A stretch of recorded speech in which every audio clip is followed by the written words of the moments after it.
రైతులందరికీ నమస్కారం అండి. ఇది వచ్చేసి మై సీడ్స్ అది బోనస్ అనే పత్తి రకం అండి. చూడండి, ఆల్రెడీ ఈ చేలో ఎకరానికి 13.5 క్వింటాలు తీశారండి, ఇవ్వడం జరిగింది. ఇది వచ్చేసి పైకాపు లాస్ట్ గుల్ల వరకు కూడా చూడండి. లాస్ట్ గుల్ల వరకు కూడా చూడండి ఎట్లా పగిలిందో.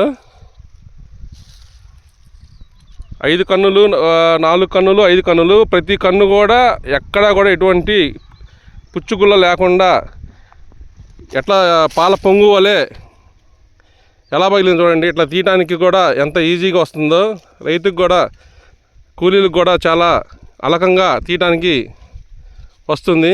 పాల పొంగు వల్లే ఉంది చూడండి. ఇది చేను మొత్తం అంతే ఉందండి చూడండి. బాగా చిక్కటి కాపు దగ్గర గనుపులు ఇక్కడే చూడండి. 4 కాయలు, 4 గనుపులు, 4 కాయలు ఉన్నాయి. ఎంత చిక్కదనంగా, ఎంత పాల పొంగు. 5 ఉన్నాయి చూడండి. 1 2 3 4 5 ఒక్క దగ్గర 5 కాయలు. ఇది కూడా చూడండి.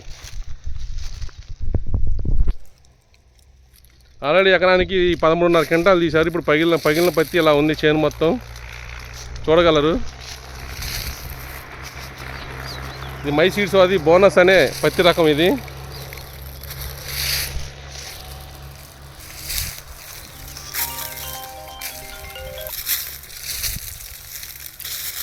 చూడగలరు.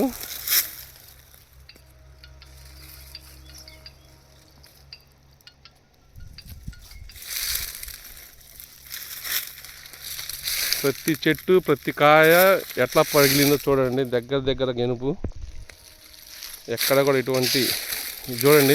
దగ్గర ఈ కొమ్మకు వచ్చేసి 1 2 3 4 5 6 7 8 9 కాయలు. 1 2 3 4 5 6 7 8 9 కాయలండి. ఇది ఆ 9 కాయలు కూడా ఎక్కడ చిన్న గుల్ల కానీ ఏమీ లేదు.